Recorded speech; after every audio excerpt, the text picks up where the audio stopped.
back to the Knitting and Anxiety podcast. My name is Allison Barnes, and I'm coming to you from Edmonton, Alberta, where I live with my husband, my son, and my 3 cats, Wicket, Cricket, and Kennedy. My name is Allison, and I am an indie dyer, and I do that full-time while my son's in school, so it's not like full-time, but it's kind of full-time. It is my main source of income, aside from my husband's income. So, you didn't really need to know that. But it is episode 27, and it's been a couple weeks, maybe 2.5 weeks since I recorded, and my good mood has continued straight on through since my last episode. So I've been feeling fantastic. Although tired, I've generally been feeling really, really good. So, let's get started with a finished object. So last episode I showed you a wrap that I had been working on called the Among the Clouds wrap, and I finished it. It is a pattern by Melinda Meeser, who is Rye Flower Knits, and I finished my shawl, and it's all blocked and it's all beautiful. And I did a little photo shoot yesterday with my photographer friend, Margaret Massey Photography, who is my neighbor just down the street. And so I won't have any photos back of the finished shawl to show you in this episode, but when I get them back, I will definitely post some action shots of me wearing it. It is big. It is probably twice my wingspan and about 2 feet or so deep. And it is light as a feather since it's been blocked out. It is just gorgeous, and it makes me want to knit more lace. So thanks, Melinda, for making such a great pattern. On the topic of the shawl, I'm going to start introducing the new colors that are in my shop, because I do sell hand-dyed yarn. So I'm going to introduce the first 4 colors that are in my shawl. So you can see from the bottom is First Kiss, then Platonic Love, then Maybe I'm Amazed, then Debutante. And I have those colors on skeins to show you today. And these are all available in my shop. So this is First Kiss. It is a beautiful pale pink with subtle pink speckles. This is Platonic Love, which is a kind of a goldenrod color with pink and golden speckles. This is Maybe I'm Amazed, which is a kind of a pinky gold base, kind of leading into tan, and it has pink and gold and some light purple speckles.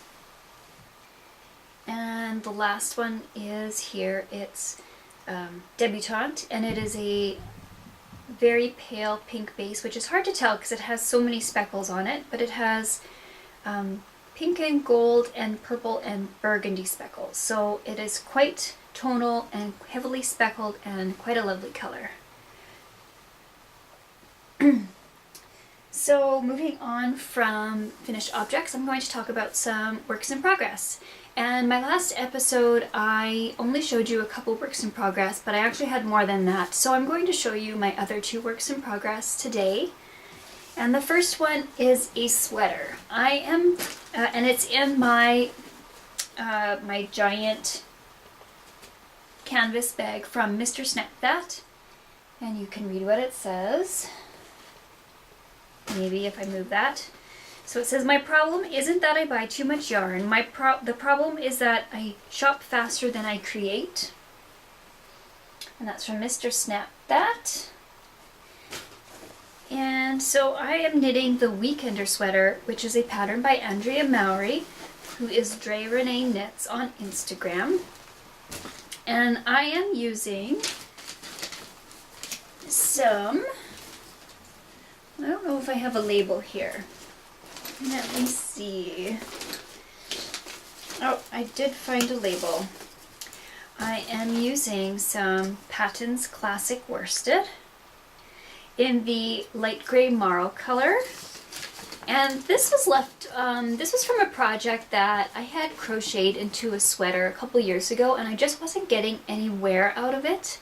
I love the look of the crocheted sweater, but I didn't find it very wearable. The sleeves were a little stiff feeling.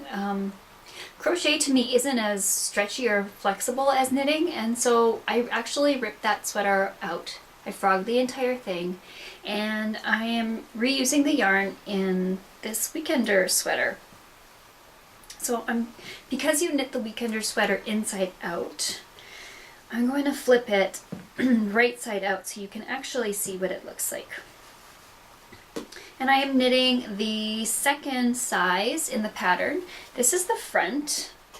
It has a faux seam down the center, and I've finished off the neckline and the shoulders are on waste yarn. And I'm currently knitting the back of the sweater, which, so you knit it from the bottom up, and you knit the front and back separate, then you join it, and then you knit in the round up to the arms, and then you, when you separate the sleeves, you knit the front up, and then you knit the back up. So I am getting close to the part of the back where I do some shaping and then some ribbing and then bind off the neckline, and then it'll be sleeve time. So since I've been working on my projects a little more monogamously, I've been finding that I've been getting them done a lot faster, and I really enjoy seeing progress in my progress in my projects. So I think I'm going to continue doing that, and trying to only have 1 or 2 projects on the go instead of like 4 or more projects on the go, which can be a little overwhelming, and then you don't feel like you're getting anything done.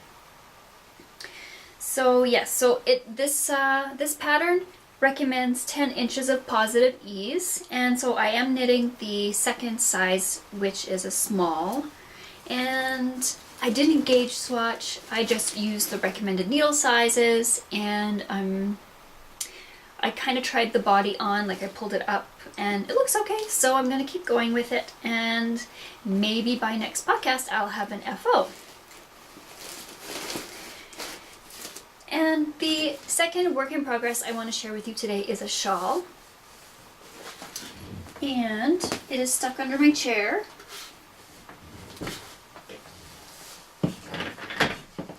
There we go. And it is in my Sew Shannon bag. It's got these cute knitting animals on it. And I am knitting the Bendy Arrow shawl, which I can't remember who it's by, so I'm just gonna check my pattern. It is a pattern by Charlotte Bory. I just have it printed on black and white. And I've wanted to knit this shawl for a couple years, and I even had the yarn for it for a couple years. I just hadn't allowed myself time to knit it yet. And I decided that I was going to knit this as a gift for my sister-in-law for her birthday this year. And so although her birthday is just passed, she knows that I'm knitting her a shawl for her birthday this year, and that it'll take a little bit longer to get to her. And I am using 2 colors of yarn in this shawl. This is, it is called Friat Hut by Prairie Dye Studio. And it is on her Anna Sock base, which is an 80% merino, 20% nylon. And I am pairing that with a Sweet Georgia Tough Love sock in the Auburn colorway. And I'm really enjoying working with both of these, and it's been super fun knitting up because these stripes are amazing. So this is what my shawl looks like so far. I am just getting into the solid section of the Prairie Dye Studio color, and then after that, then I think I do some short rows and then a bind off. I haven't really looked ahead in the pattern, so that is it so far. I'm using the recommended needle sizes. It's quite fun to knit on. It's good TV knitting. It would be fine to knit at knit night because there's only increases and decreases every 4 rows. So yeah, So I can't wait to get that one done. I can't wait to see what it looks like. I'm really excited to be able to see the Fright Hut colorway in one big section instead of just in the stripes. But I haven't touched this shawl for probably 2 weeks when I was trying to get my Among the Clouds wrap finished. So, and right now I'm knitting on a sweater a lot, so probably once the sweater's done I will work steadily on my bendy arrow. Okay, that brings us to some spinning. So last episode I showed you 2 bobbins with 2 different colors on it in merino from Lillian Pine Fiber Arts. Her name is Erin, and I plied the yarn over the weekend. Did I mention today's date? Today's Friday, March 15th, 2019. So yeah, I did ply it. I have a really hefty skein here. It hasn't been finished. Finishing a skein means soaking and hanging to dry to set the twist. It is super hefty, and it seems to be a well-balanced skein. It just has, as you can see, a very slight twist in it, which means that I did a pretty good job of plying. It's not overspun or anything. So yeah, I have no idea what this is going to become. I just really enjoy the colors in it. So after I wash it and hang it to dry, it's just going to sit on my shelf until I choose a pattern for it. 8 ounces of about a DK weight.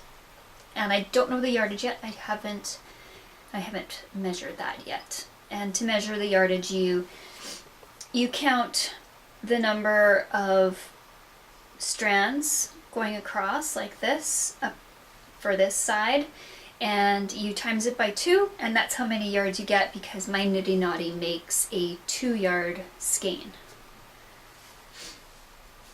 So I think that is it. I think that's it, guys.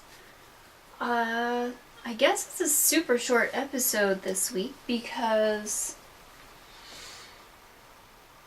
yeah, I don't know why. I guess that's all I had to say. So, I guess I will see you next time, and thanks for watching. Bye!